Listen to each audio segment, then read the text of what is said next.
Atos capítulo 9, eu queria que você pudesse prestar muita atenção na palavra que Deus separou para a tua vida nessa noite. Eu pensei num tema para essa noite e o tema que veio ao meu coração é: dê significado à sua vida. Dê um significado à sua vida. Eu não sei qual o significado da sua vida, o que você tem feito na sua vida, e talvez você esteja até no caminho que Deus trilhou para você. Ou talvez você esteja num caminho que você pensa que seja o correto, mas Deus vai te mostrar que não é por aí que você deve andar. Talvez você esteja online com a gente aí agora, vai poder receber essa palavra e poder compartilhar também. Se você está no canal aí da Igreja Renovar, pode compartilhar isso com outras pessoas e você vai ser muito, muito abençoado.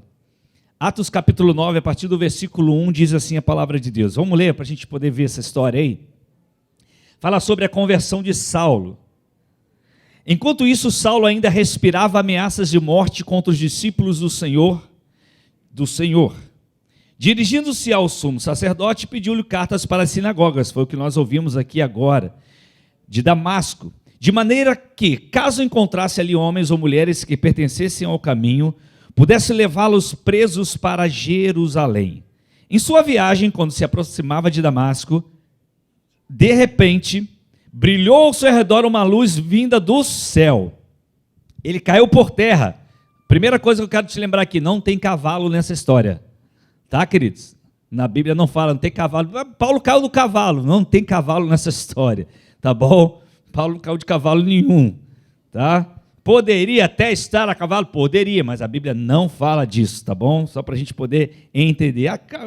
Paulo caiu do cavalo, nada disso. Ele caiu por terra e ouviu uma voz que lhe dizia: Saulo, Saulo, por que você me persegue? Saulo perguntou: quem és tu, Senhor? Ele respondeu: eu sou Jesus a quem você persegue. Levante-se, entre na cidade, alguém lhe dirá o que você deve fazer. Os homens que viajavam com Saulo pararam emudecidos, ouviam a voz também. Os homens estavam ouvindo aquele diálogo, aquela conversa ali, ouviam a voz, mas não viam ninguém. Saulo, levantando-se do chão e abrindo os olhos, não conseguia ver nada. E os homens o levaram pela mão até Damasco. Por 3 dias ele esteve cego, não comeu nem bebeu. Em Damasco havia um discípulo chamado Ananias. O Senhor o chamou numa visão: Ananias. Eis-me aqui, Senhor, respondeu ele. O Senhor lhe disse: vá à casa de Judas, na rua chamada direita, e pergunte por um homem de Tarso chamado Saulo. Ele está orando. Numa visão viu um homem chamado Ananias chegar e impor-lhe as mãos para que voltasse a ver. Respondeu Ananias: Senhor, tenho ouvido muita coisa a respeito desse homem e de todo o mal que ele tem feito aos teus santos em Jerusalém. Ele chegou aqui com autorização dos chefes dos sacerdotes para prender todos os que invocam o teu nome. Mas o Senhor disse a Ananias: vá. Este homem é meu instrumento escolhido para levar o meu nome perante os gentios e seus reis e perante o povo de Israel. Olha só esse versículo, queridos. O que está escrito aí? Mostrarei a ele quanto ele vai ganhar de dinheiro com isso. Mostrarei a ele que ele vai ter carro novo. Mostrarei a ele que ele vai ganhar casa própria. Não é nada disso, né, queridos? Mostrarei a ele quanto deve sofrer pelo meu nome. Esse que é o chamado, né? Então Ananias entrou na casa, pôs as mãos sobre Paulo e disse: irmão Saulo, o Senhor Jesus, que lhe apareceu no caminho por onde você vinha, enviou-me para que você volte a ver e seja cheio do Espírito Santo. Imediatamente algo como escamas caiu dos olhos de Saulo e ele passou a ver novamente. Levantando-se, foi batizado e depois de comer, recuperou as forças. Quem foi Saulo de Tarso? Olha para cá e preste muita atenção, eu vou te dar algumas informações interessantes. Quem foi Saulo de Tarso? Ele foi citado pela primeira vez em Atos capítulo 8, justamente versículo 1, a primeira vez é citado o nome de Saulo. Justamente quando ele consentiu na morte de Estevão E a morte de Estevão foi por quê? Por qual meio? Por apedrejamento. Então, Paulo consentiu na morte de Estevão por apedrejamento. Você imagina alguém ser morto por apedrejamento? E Paulo estava ali. Pode apedrejar, pode matá-lo. Ele depois é citado em Atos 8:3, devastando a igreja, arrastando homens, arrastando mulheres que se converteram a Jesus e lançava esses homens e mulheres na prisão. Assim vivia Paulo. Tarso, que era a cidade de Saulo era o nome romano, tá, queridos? Depois, não é que Deus mudou o nome de Saulo para Paulo, não tem nada a ver isso também, tá bom? Esqueça isso, se alguém te ensinou isso, não tem nada a ver. Saulo é o nome dele romano, Paulo é o nome dele como judeu, ok? Então é o nome, a gente fala, Saulo também chamado Paulo, né, pelos judeus, romano, Saulo, ok? Ele nasceu, né, provavelmente, justamente na cidade de Tarso. E a cidade de Tarso era um centro da cultura grega. Era uma cidade, como é o nome da cidade universitária aqui no Rio de Janeiro? O FRJ, né, cidade universitária. Mas tem uma cidade aqui no interior do Rio de Janeiro, que tem muita universidade. Cidade rural, não é isso? É Vassouras, acho que é Vassouras. Seropédica. Então, tem muitas universidades. Então, a cidade de Tarso era uma cidade universitária. Ali era o centro da cultura grega. Então, apesar de ter nascido, Paulo ter sido um cidadão romano, Paulo também, ele era um judeu da dispersão, ou seja, ele era um israelita circuncidado, ele era da tribo de Benjamim, e ele era um membro muito zeloso da seita, do partido, na verdade, né, dos fariseus. Saulo, por incrível que pareça, ele foi educado em Jerusalém. Entenda isso, ele foi educado em Jerusalém. Só que Saulo, né, foi educado sobre o ensino de um dos maiores renomados professores da lei daquele tempo. Você lembra o nome dele? Gamaliel. Gamaliel era um dos professores mais renomados naquele tempo. E Paulo foi aluno de Gamaliel. Foi ensinado aos pés de Gamaliel. Ele conhecia profundamente a cultura grega. Paulo, por exemplo, ele falava também o aramaico. Ele era herdeiro da tradição do farisaísmo.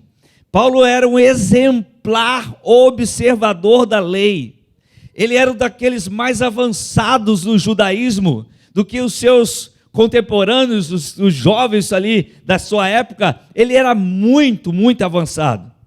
Diante desses pontos, pode-se afirmar que provavelmente, né, a família de Paulo, era uma família que poderia ter alguns recursos financeiros, ou seja, Paulo poderia ser como se fosse uma pessoa nobre naquela época, uma pessoa que tinha bens, né? Sua família tinha bens, podemos citar isso talvez, e a sua família gozava de proeminência no meio daquela sociedade que eles viviam. Então assim era Paulo. Por ser um cidadão romano de nascimento, Paulo também ele tinha alguns direitos legais, alguns privilégios. Você vai até lembrar, quando eu citar esses privilégios agora, eu vou citar e você vai lembrar que ele utilizou desses privilégios no momento depois que ele se converteu. Por exemplo, por ser cidadão romano de nascimento, ele tinha a garantia do julgamento perante César, se exigido no caso de execução. Lembra quando ele falou assim, não, agora vocês vão me levar para César. E aí, por que ele exigiu isso? Porque ele era um cidadão romano de nascimento, então ele tinha esse direito. Então ninguém poderia executá-lo se César não mandasse. E outra coisa também era a imunidade legal dos açoites antes da condenação. Lembra quando Paulo foi açoitado? Aí depois do açoite, o pessoal chegou a falar com ele e falou assim, olha, peraí, vocês não vão me liberar não, vocês me açoitaram sem ter me condenado, e eu sou cidadão romano de nascimento. Aí a Bíblia conta que quando eles souberam disso, eles contaram, olha, ele é cidadão romano de nascimento, e nós açoitamos antes da condenação. Aí foram lá, pediram desculpas a Paulo. Imagina, depois do açoite, né? Pedir desculpas, já era, né, meu? E aí foram pedir desculpas a Paulo. Por quê? Porque eles seriam condenados se chegasse a informação a Roma. Outra coisa, Paulo não poderia ser submetido à crucificação. Por isso que a tradição, não há isso é informação na Bíblia, mas a tradição diz que ele foi, isso aí, decapitado. Ele não poderia, por ser cidadão romano de nascimento, ser crucificado. Quando a gente olha para a vida de Paulo, queridos, né, eu vou citar Paulo agora. Paulo era aquela pessoa, o Saulo naquela época, podemos assim dizer, era aquela pessoa que ele acreditava que fazia o que era correto. Paulo não estava perseguindo os cristãos porque ele estava com ódio, naquele sentido de eu não tenho nada para fazer na vida, eu vou matar cristão. Não era isso. Paulo era um observador da lei, era um seguidor ferrenho da lei, então ele acreditava piamente que o que ele estava fazendo era certo.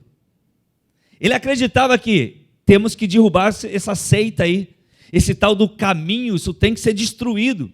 Então Paulo imaginava que o que ele estava fazendo era correto, ele não era simplesmente um mero religioso, ele era extremamente rigoroso, ele era extremamente zeloso quanto ao que ele estava fazendo. Ele não se tratava de uma pessoa, podemos dizer assim, uma pessoa ruim, maldosa. Ele realmente acreditava que estava fazendo bem para a nação de Israel. Ele realmente acreditava nisso. A primeira lição que a gente pode tirar, de algumas lições que nós vamos tirar hoje, nós vemos esse encontro de Paulo com Jesus, no caminho para Damasco. E é muito interessante isso, porque nesse encontro de Paulo no caminho para Damasco, queridos, foi tão espetacular, que aquele encontro destruiu tudo que Paulo acreditava de verdade. Sabe aquilo que você acredita a vida toda e você faz bem feito e você se esforça para fazer porque você realmente acredita que é verdade? Paulo, quando teve o um encontro com Jesus naquele caminho de Damasco, aquele momento destruiu, desfez. Ele caiu por terra, ele ficou cego, ele ficou sem comer e sem beber por 3 dias, porque tudo que ele acreditou, todo o seu esforço, as aulas aos pés de Gamaliel, tudo aquilo ele poderia até utilizar mais à frente, e utilizaria todos esses ensinos, essas coisas que ele aprendeu, mas tudo aquilo que ele acreditava caiu por terra. Então é importante a gente entender o seguinte: quando nós temos o artigo definido e não um artigo indefinido, ou seja, quando eu tenho o encontro real com Jesus, tudo que nós acreditávamos, ou tudo que eu acredito, ele é submetido à verdade, que é o próprio Jesus. Então tudo que eu acredito, quando eu tenho um encontro real, o encontro, não um encontro. Você pode ter encontros com Jesus, como assim? Você vem para o culto, você vai a uma célula, você pode ir até para o que nós chamamos de encontro com Deus, numa rede, talvez você ouvindo aí online, assistindo, participando, e você escuta a palavra, e você, poxa, Jesus falou comigo. Talvez você tenha tido um encontro, ou 2, ou 3 com Jesus, mas quando você tem o encontro real, que nós, quando alguém fala assim, como foi a sua conversão? E você fica tentando explicar como foi o seu encontro real com Jesus, é difícil até da gente conseguir explicar. Por quê? Porque toda a verdade que a gente acredita, tudo aquilo que a gente defende, tudo aquilo que a gente pensa, é como se desfaz tudo, se desmonta tudo. Por quê? Porque nós somos confrontados com a verdade chamada Jesus. Ele muda. Quando Paulo teve aquele encontro, o encontro com Jesus, aquela verdade que veio sobre ele desfez tudo o que ele acreditava. Ele é a verdade, onde todas as demais verdades que se pregam são vividas, são submetidas a toda a verdade chamada Jesus. Toda verdade que você escuta, tudo que se diz verdade, se não tem base em Jesus, não se trata de verdade, se trata de enganos. Tudo que dizem, isso aqui é verdade, isso aqui é verdade, isso aqui é verdade, isso aqui é verdade, isso aqui é verdade. Se essas verdades que você escuta, que tentam te ensinar, não tem como base a verdade chamada Jesus, a palavra de Jesus, o verbo que é Jesus, não é verdade, é engano. Você crê nisso? Quando você teve o encontro real com Jesus, você diz assim, eu não sou mais a mesma pessoa, não fui mais a mesma pessoa. Por quê? Porque você não teve um encontro. Você teve o encontro que marcou você. Então, quando você sai desse lugar, depois de o encontro com Jesus, você não vai marcar encontros com Jesus, por quê? Porque Ele agora habita em você. Ele anda com você. Ele está habitando em você, Ele vive com você, Ele caminha com você. Você não tem encontros, você tem uma vida debaixo da unção de Jesus. Paulo ficou chocado, irmãos. Paulo ficou chocado. Aquele momento para ele foi muito forte. No versículo 3 que nós lemos, diz assim a palavra de Deus: em sua viagem, quando se aproximava de Damasco, de repente, brilhou ao seu redor uma luz, vinda do céu, uma luz brilhou e cercou Paulo. Aquela luz brilhou ao seu redor e cercou Paulo. Paulo caiu por terra e a palavra diz que ele ouviu uma voz no versículo 4 que dizia o quê? Saulo, Saulo, por que você me persegue? Para comigo agora e vamos abrir um parênteses aqui. Olha para cá. O que Jesus falou para ele? Saulo, Saulo, por que você me persegue? Bom, peraí. Jesus está falando que Paulo estava perseguindo quem? Ele. Peraí. Jesus está dizendo que Paulo estava perseguindo quem? A ele, não é isso? Ora, mas Paulo, ele estava atrás de Jesus? Existia Jesus naquele momento, fisicamente falando, para Paulo perseguir, sim ou não? Não. Quem é que Paulo estava perseguindo? Os cristãos. Aqueles que seguiam Jesus. Então é interessante ressaltar que se Jesus se refere a ele, Jesus, na verdade, não estava falando, você me persegue, quando você persegue aqueles que se converteram a mim. Isso vem ressaltar um ponto importante, quando você abre o coração para Jesus, Jesus habita em você. Quando alguém persegue você, que é lavado, redimido, salvo em Cristo Jesus, ele está perseguindo quem? O próprio Jesus. Por isso, Saulo, Saulo, por que você me persegue? Talvez Saulo deve ter perguntado, peraí, eu não estou perseguindo o Senhor, estou perseguindo... Aí ele entendeu, já era. Se eu estou perseguindo eles, é porque o Senhor habita neles. Então eu estou perseguindo o Senhor. Quando alguém persegue você por causa de Jesus, porque você ama Jesus, porque que você quer fazer a vontade de Jesus, quando alguém quer ter o mal lá na tua empresa, nos seus negócios e tudo que você faz, e persegue você porque você está ali confrontando, você está ali vivendo o que Jesus mandou você viver, você está amando as pessoas como Jesus mandou amar, você está servindo as pessoas como Jesus mandou servir, você está se preocupando com as pessoas como Jesus mandou se preocupar. Ele não está perseguindo você, ele está perseguindo Jesus, mas a pessoa não sabe disso, como Paulo não sabia.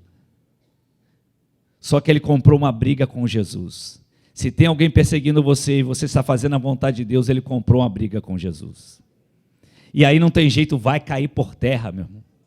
Vai cair por terra, meu irmão. E a gente espera que essas pessoas caiam por terra para terem um encontro pessoal com Jesus, como foi com Paulo. A gente não quer que as pessoas caiam por terra para se rebentarem. A gente não quer que as pessoas caiam por terra para elas morrerem, para que todo mal aconteça contra elas, para que elas tomem, vergonha, para que elas agora, não mexe comigo não, que eu sou de Jesus, hein? Não é nada disso, queridos. A gente quer que as pessoas tenham a mesma experiência que Paulo teve. Foi um cair por terra que o levantou e fez dele o maior missionário da história.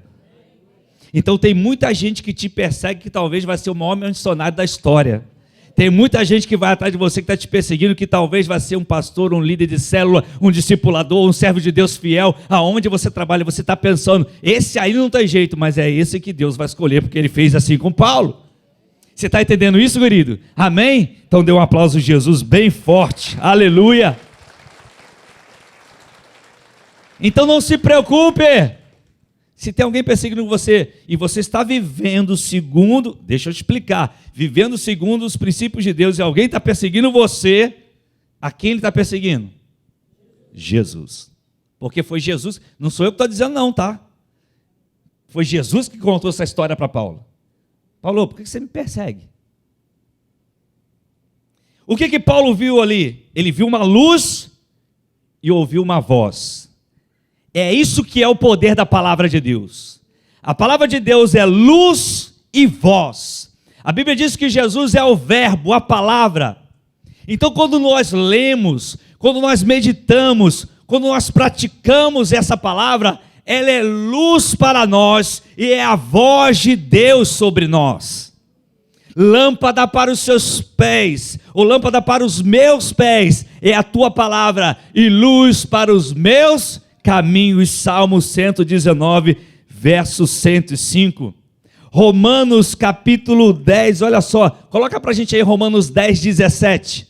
Romanos capítulo 10, versículo 17, está escrito assim: consequentemente, a fé vem por si ouvir a mensagem, ouvir a palavra, e a mensagem é ouvida mediante a palavra de Cristo. O que aconteceu com Paulo? Paulo viu a luz, ele caiu por terra e ele ouviu a voz. Quando esses dois elementos se unem, querido, quando você pega a sua Bíblia, lá na sua casa, no seu trabalho, no ônibus, na van, seja da forma que você fizer, quando esses dois elementos se unem com você, está debaixo da palavra do Senhor, lendo essa palavra, é a luz da palavra e é a voz de Deus. Quando isso acontece, o poder de Deus vem sobre você.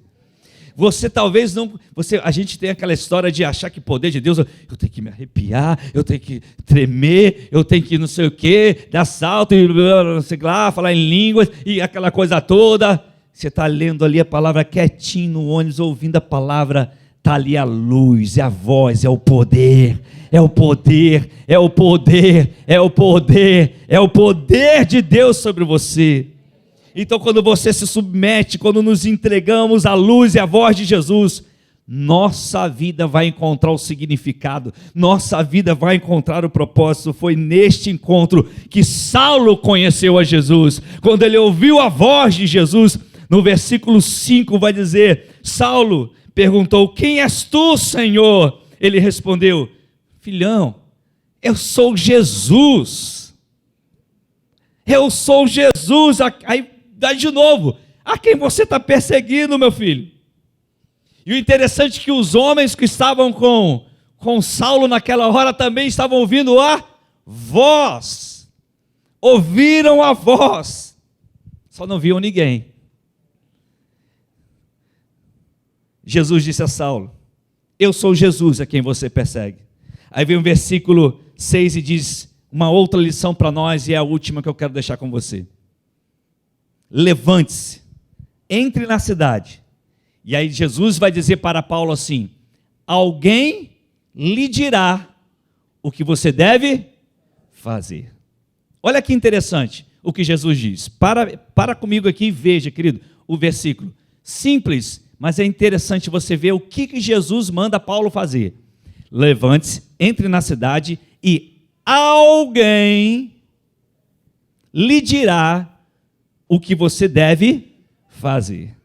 Nesse momento, Jesus está revelando a Saulo algo interessante. Jesus está dizendo assim: eu vou usar uma pessoa que você, Saulo, perseguia, que você, Saulo, queria matar, e essa pessoa é que vai te dar direção. É essa pessoa que eu vou usar. Saulo fica cego, vai para Damasco. Entra em cena um discípulo amado de Jesus chamado Ananias.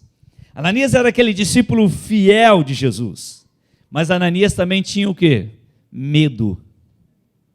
Quando Jesus fala com Ananias, Ananias, pode falar, Senhor, eu estou aqui, firme e forte. Não foi como Paulo, né? Estou aqui, pode falar, que mandar eu faço. Beleza, então faz o seguinte, tu vai na rua direita, lá você vai encontrar um jovem chamado Saulo. E você vai contar para ele, você vai orar sobre ele, você vai abençoar a vida dele, e você vai ensinar para ele. Aí não, quando Ananias começa a ouvir aquilo, e aí vai ouvindo, aí, Jesus, espera aí, tem alguma coisa errada. Porque esse cara aí, esse tal de Saulo, é que quer me matar. Só está mandando eu ir orar por Saulo? É ele mesmo. Mas ele quer matar, ele está perseguindo os cristãos, ele está nos perseguindo, ele está prendendo gente, está matando gente, como é que a gente faz? Meu filho, estou mandando você fazer. Aí você percebe que esse discípulo de Jesus, fiel, era um ser humano como você e eu. Você já teve medo de fazer alguma coisa que Jesus mandou você fazer? Claro. Entra ali e prega ali. Ah, não vou não. Entrega isso aí como oferta. Não, é voz do diabo. Já passei por isso, o meu carrinho lá que eu comprei com todo esforço, trabalhando, sabe, Célio? Trabalhei, Célio, me esforcei, comprei meu carro, todo bobo, todo feliz. Primeiro carro da minha vida comprado com meu dinheiro. Na época era um Tipo da Fiat, lembra do Tipo? Não era fácil não, mas vamos lá. Mas comprei, carro bom, gostava, todo bobo. Né, Fabiano? Vou lá seu C3, né? C4, sei lá, C4, né? Todo cheio de coisas, com carro. Essa paninha aqui, paninha ali. E eu estou numa reunião. E aí tinha uma pessoa lá que estava necessitada e começou a compartilhar, tal, muito amiga nossa, e contando e chorando. Aí veio na minha mente assim: entrega o carro. Falei, voz do capeta. Isso é enrolo, isso é engodo. Entrega o carro. Eu já contei essa história algumas vezes, porque é mais novo, vai ouvir agora, né? Aí eu estou naquela reunião, naquela sala, e a gente orando, e aí eu pensei, silêncio quietinho na minha ali, quietinho, com a chave na mão. Aí eu falei assim, só tem um jeito de saber se isso é verdade. Em silêncio, estou orando, falando não, estava pensando, pensando. Se Eliana, minha esposa, abrir a boca para falar que vai ofertar o carro, aí não tem jeito, é porque foi o Senhor que falou. Eu pensando, irmãos, eu pensando. Aí quando eu olho para o lado, Eliana faz assim com o dedinho. Eliana não abria a boca em reunião. Aí faz assim, eu falei, meu Deus. Aí ela, Deus está falando no meu coração. Aí eu fico quieta, Eliana. Também eu falei isso não. Falei, ai Jesus, o que Deus está falando no coração dela agora? O Senhor fala que nós temos que entregar tudo. Tudo que nós temos. Aí eu falei, não tem jeito não. Aí eu peguei a chave do carro, fui lá na mesa, falei assim, está aqui, Deus mandou te entregar. Aí ficou aquele constrangimento. Não, toma logo antes que eu desista. Aí ficou um som de irmão constrangido. Não sei quem estava naquela reunião. Você estava? Estava, né? Alguém mais aqui estava. Aí ficou todo mundo constrangido. Teve um irmão que ficou tão: pastor, você vai fazer isso e tal. Aí tirou o relógio: vou te ofertar meu relógio. Falei: irmão, calma, fica tranquilo. Aí o outro: não, vou te levar para casa. Não, eu quero ir a pé, sozinho, deixa eu ir a pé. Eu quero a pé para casa, desfrutar desse momento. Deixa eu conversar com Jesus. Oh, Senhor. Você não faz ideia das maravilhas que Deus faz, queridos. Nós não temos nada nessa terra. Nada, nada. Isso foi o primeiro, que já teve o segundo também. Deus, sabe, queridos, Deus falou com Ananias: vai lá, vai fazer uma coisa que pode parecer loucura. E Ananias teve medo, ele era um homem fiel. Ele estava ali: sim, senhor, só que eu mandasse eu faço.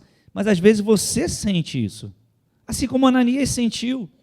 Pô, será que eu vou aguentar essa célula? Será que eu vou conseguir? Essa célula vai fluir? Será? Porque o tempo todo nossas emoções é uma guerra que acontece, corpo, alma e espírito, uma grande batalha. Será que vai fluir essa rede? Será que vai fluir isso? Que vai fluir aquilo? Aí vem o medo, vem a dúvida, vem aquilo outro, e aí você tem a consciência: poxa, mas Deus mandou fazer. Se Deus mandou você fazer, faça, meu irmão. Se Deus mandou, porque tem uma história aí que agora Deus mandou, Deus falou, Deus disse, irmãos. Quando a gente vem falar comigo: se Deus falou, não falo mais um ai.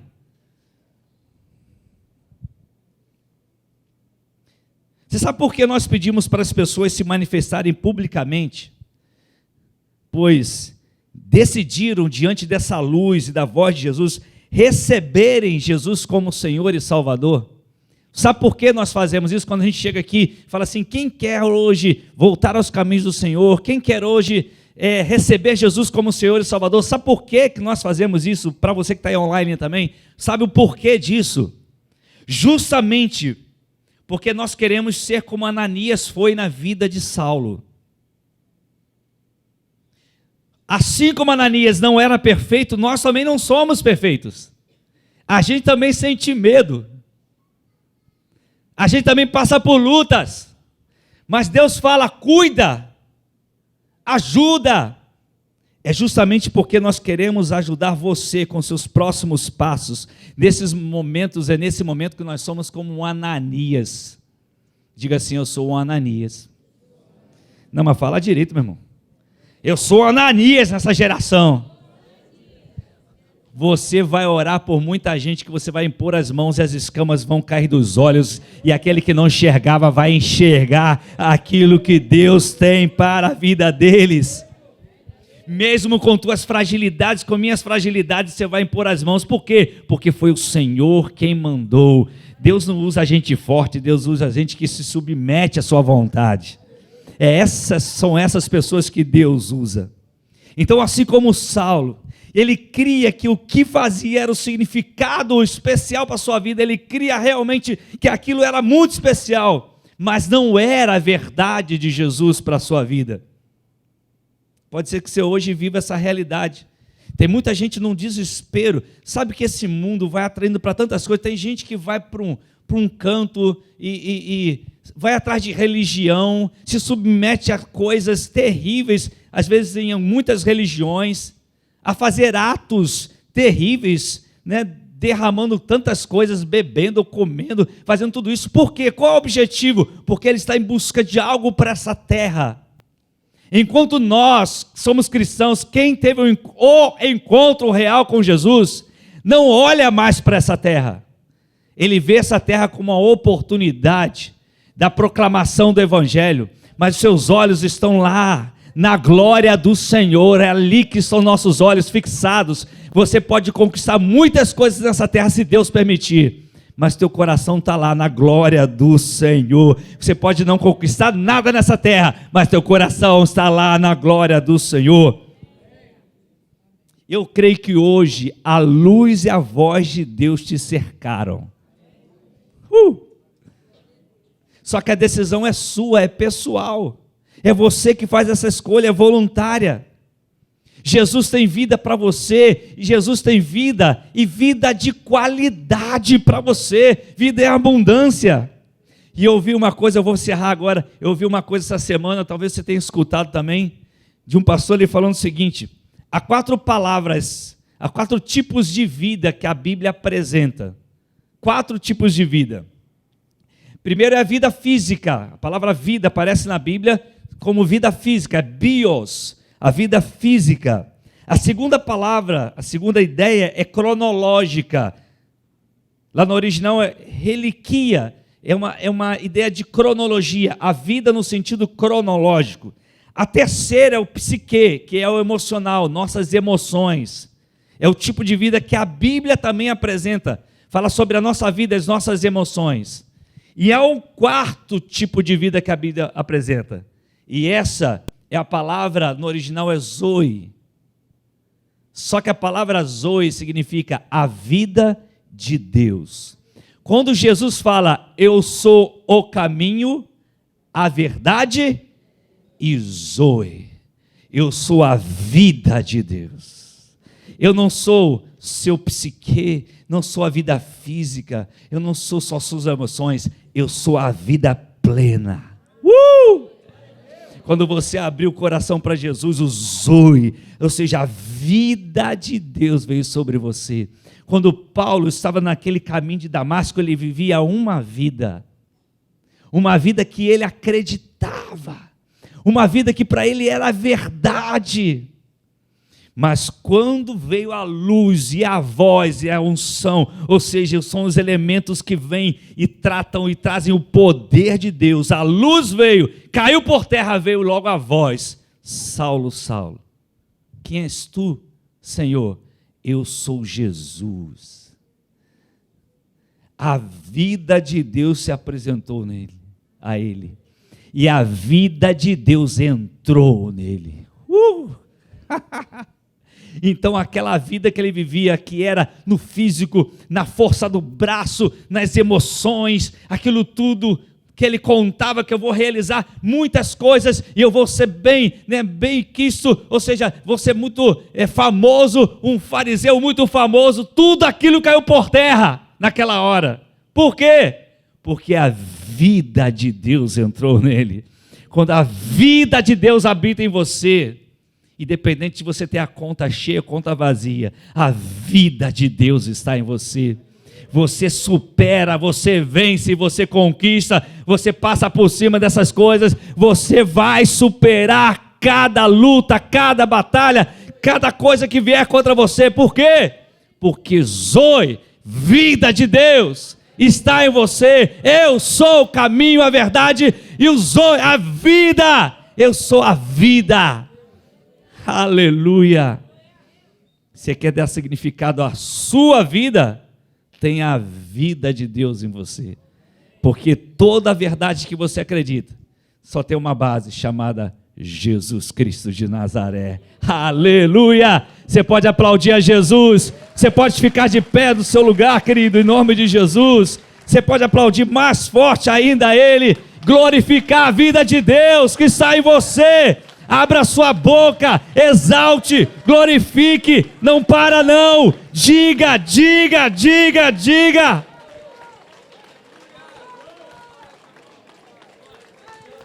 Você parou por quê, meu irmão? Parou por quê? Cadê os instrumentos ministrando? Você parou por quê? Você encontrou significado para a sua vida. A luz e a voz vieram sobre você.